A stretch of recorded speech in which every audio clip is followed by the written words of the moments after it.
പത്തനംതിട്ട കോഴഞ്ചേരി ജില്ലാ ആശുപത്രിക്കെതിരെ ഗുരുതര ചികിത്സാ പിഴവ് ആരോപണവുമായി വീട്ടമ്മ. കുത്തിവയ്പ് എടുത്ത ശേഷം ശരീരത്തിൽ സൂചിയുടെ ഭാഗം കുടുങ്ങിയെന്നാണ് പരാതി. 1 വർഷം മുൻപാണ് സർക്കാർ ആശുപത്രിയിൽ ചികിത്സ തേടിയതെന്നും ഇതിനുശേഷം കഠിനമായ വേദന അനുഭവിച്ചിരുന്നുവെന്നും പരാതിക്കാരി പറയുന്നു.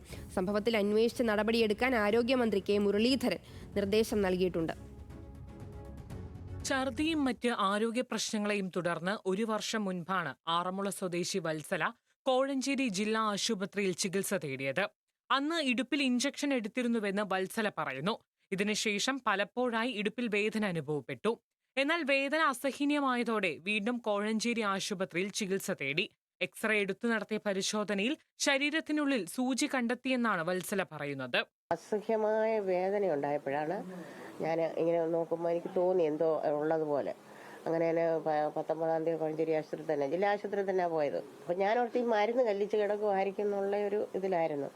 പിന്നെ ഇതിപ്പോൾ അവിടെ ചെന്ന് കഴിഞ്ഞപ്പോൾ എക്സ്റേ എടുക്കാൻ പറഞ്ഞപ്പോഴാണ് സൂചി തന്നെയാണെന്ന് മനസ്സിലായത്. ഇക്കഴിഞ്ഞ ദിവസം ശസ്ത്രക്രിയ നടത്തിയെങ്കിലും സൂചി പൂർണ്ണമായും പുറത്തെടുക്കാനായില്ല.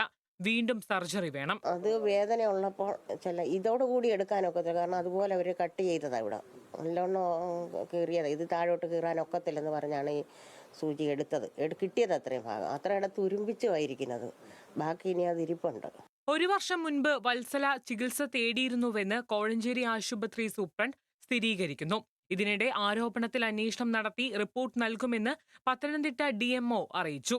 ഇതിനായി മെഡിക്കൽ ബോർഡ് രൂപീകരിക്കുമെന്ന് DMO അനിതാകുമാരി വ്യക്തമാക്കി. റിപ്പോർട്ട് ആരോഗ്യമന്ത്രിക്ക് സമർപ്പിക്കും. ന്യൂസ് മലയാളം, പത്തനംതിട്ട.